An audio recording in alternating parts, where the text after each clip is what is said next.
दोस्तों, इंसान के जीवन में ऐसा समय आता है जब उसे उसकी सबसे बड़ी चाहत पूरी नहीं होती। तब वह अपनी किस्मत और यहां तक कि ईश्वर की व्यवस्था पर भी सवाल उठाने लगता है। मैंने सब कुछ किया, फिर भी क्यों नहीं मिला। अक्सर इंसान इन अधूरी उम्मीदों से निराश हो जाता है। लेकिन क्या कभी सोचा है कि शायद जो नहीं मिला उसके पीछे कोई गहरी वजह है। शायद ईश्वर की योजना हमारी सोच से कहीं अधिक समझदारी भरी हो। नमस्कार दोस्तों, एक समय की बात है। एक छोटे से गांव में एक साधारण व्यक्ति रहता था जिसका नाम माधव था। माधव मेहनती और ईमानदार था, लेकिन उसकी एक समस्या थी। उसे जीवन में जो भी चाहिए होता वह उसे कभी समय पर नहीं मिलता था। वह हमेशा सोचा करता, क्यों भगवान मेरी प्रार्थना नहीं सुनते, क्यों मुझे हमेशा वह नहीं मिलता जो मैं चाहता हूं। माधव के गांव में लोग उसे एक शांत, मेहनती और ईमानदार व्यक्ति के रूप में जानते थे, लेकिन उसकी निराशा का कारण कोई नहीं समझता था। उसका सपना था कि वह अपने परिवार के लिए बेहतर जीवन बनाए, लेकिन जब भी वह कोई बड़ा काम शुरू करता उसकी कोशिशें नाकाम हो जाती। गांव के लोग अक्सर उसे कहते, माधव इतनी मेहनत करते हो फिर भी तुम्हारे हाथ में कुछ नहीं आता, आखिर ऐसा क्यों होता है। माधव भी यही सोचता रहता। हर रोज उसकी यह चिंता और गहरी होती गई। एक दिन जब वह खेत से थका हारा घर लौटा, उसकी पत्नी ने देखा कि वह पहले से ज्यादा परेशान है। उसने उससे पूछा, क्या हुआ माधव, आज और भी ज्यादा उदास क्यों हो।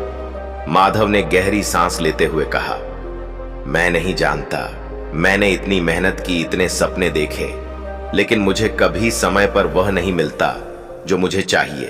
कभी बारिश नहीं होती, कभी बीज खराब हो जाते हैं और कब भी कोई और समस्या आ जाती है। ऐसा लगता है जैसे भगवान मेरी प्रार्थना नहीं सुनते। पत्नी ने सांत्वना देते हुए कहा, शायद समय अभी सही नहीं है, धैर्य रखो, सब ठीक हो जाएगा। लेकिन माधव के मन में कई सवाल थे जो उसके जीवन की समस्याओं से जुड़कर और बढ़ते जा रहे थे। एक दिन गांव में उत्सव था और लोग एकत्रित होकर बातचीत कर रहे थे। माधव भी वहां पहुंचा, लेकिन उसकी निराशा उसके चेहरे से झलक रही थी। गांव के एक बुजुर्ग ने उसे कहा, माधव, तुम हमेशा इतनी उदास क्यों रहते हो, तुम्हारे साथ क्या समस्या है। माधव ने आह भरते हुए कहा, बाबा, मैं नहीं समझ पा रहा हूं कि मुझे क्यों नहीं मिलता जो मैं चाहता हूं। मैंने खेत में बहुत मेहनत की, ईमानदारी से काम किया, फिर भी हर बार असफलता ही मिलती है। क्या भगवान मेरी पुकार नहीं सुनते। बुजुर्ग ने धीरे से मुस्कुराते हुए कहा, बेटा, भगवान हर किसी की सुनते हैं, लेकिन हमें यह समझना होगा कि उनकी योजनाएं हमारे से अलग हो सकती हैं। कभी कभी हम जो चाहते हैं वह हमें तब मिलता है जब हम उसके योग्य होते हैं या जब सही समय आता है। माधव की चिंता और बढ़ गई थी। उसने ठान लिया कि वह अपनी निराशा का हल खोजे। उसी रात उसे जंगल में जाकर अकेले बैठने का विचार आया ताकि वह अपने सवालों के जवाब ढूंढ सके। वह अगले दिन तड़के ही घर से निकल पड़ा और गांव के पास वाले घने जंगल में चला गया। जंगल में पहुंचने के बाद वह एक बड़े पेड़ के नीचे बैठा और भगवान से प्रार्थना करने लगा, हे भगवान, मेरी सुनो, मैं मेहनत करता हूं फिर भी मुझे कुछ नहीं मिलता। मुझे यह समझ नहीं आता कि क्यों मेरी किस्मत हमेशा खराब रहती है। कृपया मुझे मेरे सवालों का जवाब दो। जब माधव अपनी पीड़ा व्यक्त कर रहा था, तभी जंगल के अंदर से एक वृद्ध साधु उसके पास आए। साधु की उपस्थिति बहुत ही शांतिपूर्ण थी, जैसे उन्होंने इस संसार के सभी रहस्यों को जान लिया हो। माधव को यह देखकर थोड़ा आश्चर्य हुआ कि इस घने जंगल में एक साधु कहां से आ गए। साधु ने उसकी ओर मुस्कुराते हुए देखा और कहा, बेटा, तुम्हारी पुकार सुनाई दी। क्या बात है, तुम इतना दुखी क्यों हो। माधव ने जवाब दिया, महाराज, मैंने जीवन में बहुत मेहनत की है, मैं ईमानदार रहा हूं, दूसरों की मदद करता हूं, फिर भी मुझे कभी वह नहीं मिलता जो मुझे चाहिए। क्यों भगवान मेरी सुनते नहीं। साधु ने गंभीरता से कहा, यह सवाल बहुत से लोग पूछते हैं, लेकिन इसका उत्तर तुम्हें खुद ही ढूंढना होगा। क्या तुम इसके लिए तैयार हो। माधव ने साधु की ओर देखा और सिर हिलाकर सहमति जताई। साधु ने कहा, तो चलो मेरे साथ, मैं तुम्हें कुछ कहानियां सुनाऊंगा और उन कहानियों में छिपे उत्तर तुम्हारी समस्या को हल करेंगे। जब गुरुजी और माधव की बातचीत हो रही थी, माधव ने गुरुजी से पूछा, गुरुजी आपने कहा कि भगवान की योजना हर इंसान के लिए अलग होती है, लेकिन कभी कभी मुझे लगता है कि जो चीजें मुझे चाहिए वह मुझे मिलती ही नहीं। ऐसा क्यों होता है?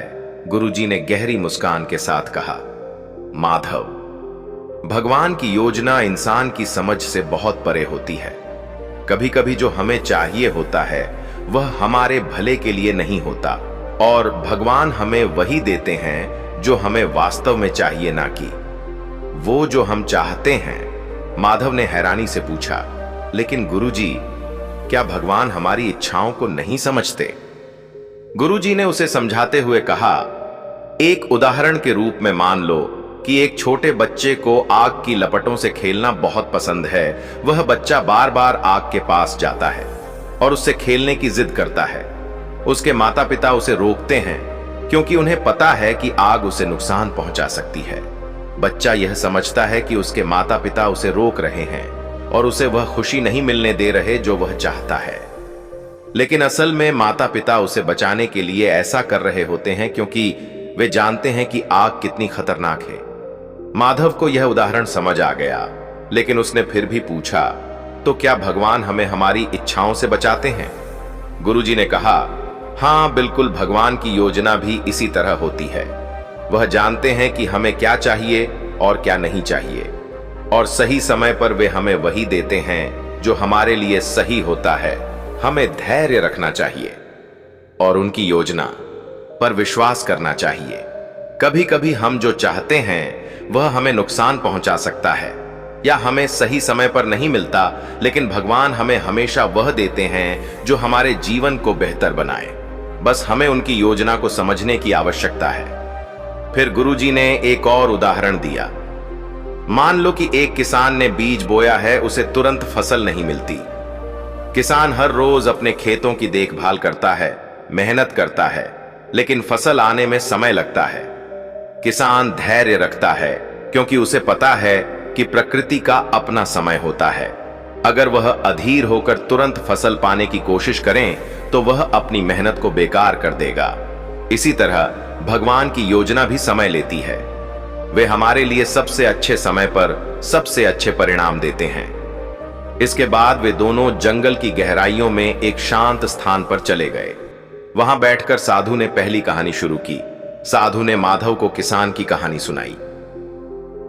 एक छोटा किसान था जो दिन रात मेहनत करता था। उसकी इच्छा थी कि उसके खेतों में बहुत बड़ी फसल हो जिससे उसकी गरीबी दूर हो जाए।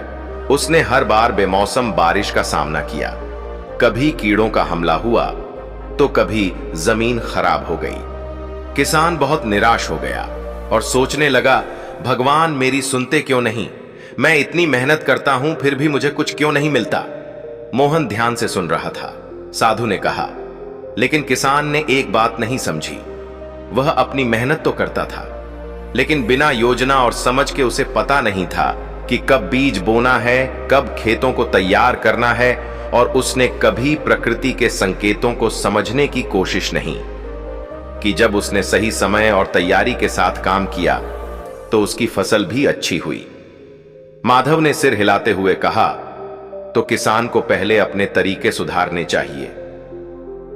वह सदी ये प्रकृति की मदद को समझे बिना ही मेहनत कर रहा था। साधु ने मुस्कुराते हुए कहा, बिल्कुल सही। यह हमारे जीवन में भी होता है। हम मेहनत तो करते हैं, लेकिन कई बार सही दिशा में नहीं। हमें अपनी इच्छाओं और परिस्थितियों को समझना होता है। कहानी के बीच में ही माधव ने अचानक याद किया कि गांव में भी एक ऐसा ही किसान था जिसने अपनी मेहनत और समझदारी से अपने जीवन को बदल दिया था। माधव ने कहा, महाराज, हमारे गांव में भी एक किसान है जिसने कुछ साल पहले अपनी जमीन खोदी थी। लोग उसे बेवकूफ समझते थे क्योंकि वह हमेशा नई चीजों में हाथ डालता था, लेकिन एक दिन उसने एक नया तरीका अपनाया और अपने खेतों में अलग अलग फसलें उगाने लगा। अब वह सबसे सफल किसान है। साधु ने मुस्कुराते हुए कहा, यही तो बात है माधव। जब हम सही दिशा में मेहनत करते हैं और धैर्य रखते हैं तो हमें जरूर वह मिलता है जो हमें चाहिए। इसके बाद साधु ने माधव को एक और कहानी सुनाई। एक व्यापारी था जो दिन रात धन कमाने में लगा रहता था। उसकी लालसा कभी खत्म नहीं होती थी। उसने सोचा, अगर मेरे पास और धन होगा तो मैं और खुश रहूंगा। लेकिन जैसे जैसे धन बढ़ता गया उसकी चिंता भी बढ़ती गई। उसे कभी शांति नहीं मिली। वह बेचैन रहता और हमेशा सोचता, मुझे और चाहिए। साधु ने माधव से पूछा, तुम्हें क्या लगता है इस व्यापारी की समस्या क्या थी? माधव ने कहा, शायद उसकी लालच, उसने कभी संतोष करना नहीं सीखा। साधु ने कहा, सही कहा, जब हम संतोष करना नहीं जानते तो हमें कितनी भी चीजें मिल जाए हम कभी खुश नहीं रहते। हमें अपनी आवश्यकताएं और इच्छाओं के बीच फर्क समझना होगा। जब हमारी आवश्यकताएं पूरी हो जाती हैं तो हमें संतोष करना सीखना चाहिए। इसके बाद साधु ने राजा की कहानी सुनाई, जो धन दौलत ऐश्वर्य और शक्ति के बावजूद कभी संतुष्ट नहीं था। वह हमेशा सोचता था कि कुछ ना कुछ अधूरा है। उसने विद्वानों से पूछा, मुझे क्यों लगता है कि मैं जो चाहता हूं वह पूरा नहीं हो रहा? विद्वान ने जवाब दिया, राजन, तुम्हारी समस्या तुम्हारी इच्छाओं में है। इच्छाएं कभी समाप्त नहीं हो। जब तक तुम यह नहीं समझोगे कि सच्चा सुख भीतर से आता है, तब तक तुम चाहे कितना भी पालो, तुम्हें हमेशा अधूरापन महसूस होगा। माधव ने यह सुनकर गहरी सांस ली और कहा, अब मुझे समझ में आ रहा है कि मैं भी हमेशा कुछ और पाने की सोचता था, लेकिन कभी उस पर ध्यान नहीं दिया कि जो मेरे पास है उसमें मैं कितना खुश हूं। माधव ने सिर हिलाते हुए कहा, अब मुझे समझ में आ रहा है। गुरुजी, हमें भगवान की योज पर विश्वास रखना चाहिए और सही समय का इंतजार करना चाहिए। शायद जो मैं आज चाहता हूं वह मेरे भले के लिए नहीं है। गुरुजी ने माधव के सिर पर हाथ रखकर कहा, सही कहा माधव। जब इंसान धैर्य रखता है और सही तरीके से मेहनत करता है तब उसे उसकी इच्छाओं का फल जरूर मिलता है, लेकिन भगवान की योजना के अनुसार। साधु ने माधव को देखकर कहा, अब तुम समझ चुके हो माधव, जीवन में हमें हमेशा हमारी इच्छाएं तुरंत पूरी नहीं होती, लेकिन जब हम सही समय पर सही तरीके से काम करते हैं और धैर्य रखते हैं तो वह हमें जरूर मिलता है जो हमें चाहिए। भगवान हमारे कर्मों को देख रहे होते हैं और जब सही समय आता है तब वे हमें वह प्रदान करते हैं जो हमारे लिए सही होता है। माधव ने सिर झुकाकर साधु का धन्यवाद किया। वह अब पूरी तरह से संतुष्ट था। उसने सोचा, माधव ने साधु का आशीर्वाद लेते हुए कहा, महाराज, आपने मेरी आंखें खोल दी। अब मैं समझ चुका हूं कि मेरी परेशानी मेरी इच्छाओं में ही छिपी थी। मैंने कभी धैर्य से काम नहीं लिया और जो मेरे पास था उसमें संतोष नहीं हुआ। अब मैं जानता हूं कि मेहनत, समझदारी और सही समय का इंतजार करना ही असली रास्ता है। साधु ने मुस्कुराते हुए कहा, बिल्कुल सही माधव। जब इंसान अपनी गलतियों से सीख लेता है और धैर्य से चलता है तब वह अपने जीवन में संतोष और खुशी प्राप्त कर सकता है। यह जीवन का सबसे बड़ा सत्य है कि हमें हमारी मेहनत का फल जरूर मिलता है, बस उसे पाने का सही समय और तरीका समझना होता है। माधव ने साधु से पूछा, महाराज, मैं गांव लौटकर क्या करूं? अब जब मैं यह समझ गया हूं कि मुझे धैर्य के साथ आगे बढ़ना चाहिए तो मैं अपने जीवन को कैसे सुधारूं? साधु ने कहा, तुम्हें सबसे पहले अपने भीतर की शांति को पहचानना होगा। तुम्हारे पास जो है उस पर ध्यान दो और उसकी कद्र करो। फिर अपनी योजनाओं को अच्छे से समझकर सही समय और सही तरीके से मेहनत करो। जीवन में जो कुछ भी तुम चाहोगे वह तुम्हें मिलेगा, लेकिन धैर्य और सही दृष्टिकोण के। माधव ने सिर हिलाते हुए सहमति जताई। उसने महसूस किया कि अब वह अपने जीवन को एक नई दिशा दे सकता है। उसने साधु से विदा ली और गांव की ओर लौट गया। जब माधव गांव लौटा तो उसके चेहरे पर आत्मविश्वास और संतोष की झलक थी। गांव के लोग हैरान थे क्योंकि उन्होंने माधव को कभी इतना शांत और संतुष्ट नहीं देखा था। गांव के बुजुर्ग ने उससे पूछा, माधव, तुम्हारा चेहरा आज अलग क्यों दिख रहा है? क्या तुम्हें अपनी परेशानी का हल मिल गया? माधव ने हंसते हुए कहा, हां बाबा, अब मुझे समझ में आ गया है कि हमें हमारी मेहनत का फल तब मिलता है जब हम सही समय और सही तरीके से काम करते हैं। मैंने यह सीख लिया है कि भगवान हमारी सुनते हैं, बस हमें धैर्य रखना होता है और अपनी इच्छाओं को समझदारी से पूरा करना होता है। बुजुर्ग ने प्रसन्न होकर कहा, यह तो बहुत बड़ी बात है माधव, अगर तुमने यह सीख लिया है तो तुम जीवन में बहुत आगे बढ़ो। माधव ने अब अपनी जिंदगी को नए सिरे से शुरू करने का मन बना लिया था। वह वापस अपने खेतों की ओर बढ़ा और पहले से ज्यादा ध्यान और समझदारी के साथ काम करना शुरू किया। उसने अपने काम में बदलाव किए और प्रकृति के साथ तालमेल बिठाकर मेहनत करने लगा। अब वह सिर्फ अपनी मेहनत पर ध्यान देता और धैर्य रखता। समय बीतता गया और धीरे धीरे उसके खेतों में फसलें लहराने लगी। कई महीनों बाद माधव के खेतों की फसल इतनी अच्छी हुई कि गांव के लोग भी चकित रह गए। जो माधव कभी निराशा में डूबा रहता था, अब वह आत्मविश्वास से भरा हुआ था। उसकी मेहनत रंग लाई थी और अब वह संतुष्टि और खुशी महसूस कर रहा था। गांव के लोग उसकी तारीफ करते हुए कहते, देखो, माधव को अब वह मिल गया जो वह हमेशा चाहता था। लेकिन उसने इसे पाने के लिए धैर्य और समझदारी का सहारा लिया। माधव ने खुद से कहा, अब मुझे समझ आ गया है कि जो चीज मुझे चाहिए थी वह तभी मिली जब मैंने सही तरीके से और धैर्य के साथ मेहनत की। साधु महाराज की बात सच निकली। जीवन में हर चीज का समय होता है और हमें बस उस समय का इंतजार करना चाहिए। माधव के जीवन में अब संतोष था। उसने साधु की दी हुई शिक्षाओं को अपनी जिंदगी का हिस्सा बना लिया था। वह अब दूसरों को भी यह समझाने लगा कि जीवन में मेहनत का फल जरूर मिलता है, बस उसे पाने के लिए सही दृष्टिकोण और धैर्य की जरूरत होती है। गांव के लोग अब माधव से प्रेरणा लेने लगे थे। वे उससे सीखने के लिए उसके पास आते और वह उन्हें साधु की बातें बताते। धीरे धीरे माधव का जीवन दूसरों के लिए भी एक मिसाल बन गया। गांव के लोग भी अब समझने लगे थे कि इच्छाएं पूरी होती हैं, लेकिन सही समय और मेहनत के साथ। माधव ने अपनी जिंदगी में यह सीख लिया कि भगवान हर किसी की सुनते हैं, लेकिन हमें धैर्य और सही दिशा में मेहनत करनी होती है। हमारी इच्छाएं तभी पूरी होती हैं जब हम उनके लिए योग्य होते हैं और सही समय का इंतजार करते हैं।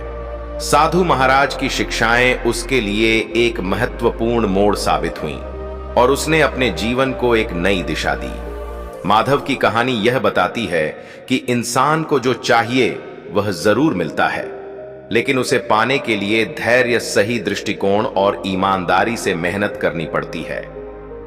जीवन में आने वाली कठिनाइयां हमें कमजोर नहीं करती, बल्कि हमें मजबूत बनाती हैं, और यही जीवन का असली सत्य है। दोस्तों, उम्मीद है कि आपको आज की वीडियो पसंद आई होगी, तो वीडियो को लाइक करें और ऐसे ही अनमोल ज्ञान की वीडियो के लिए चैनल को सब्सक्राइब करें। तो चलिए फिर मिलते हैं ऐसी एक और नई वीडियो में एक नए मैसेज के साथ। तब तक के लिए अपना ख्याल रखें। धन्यवाद और नमो बुद्धाय।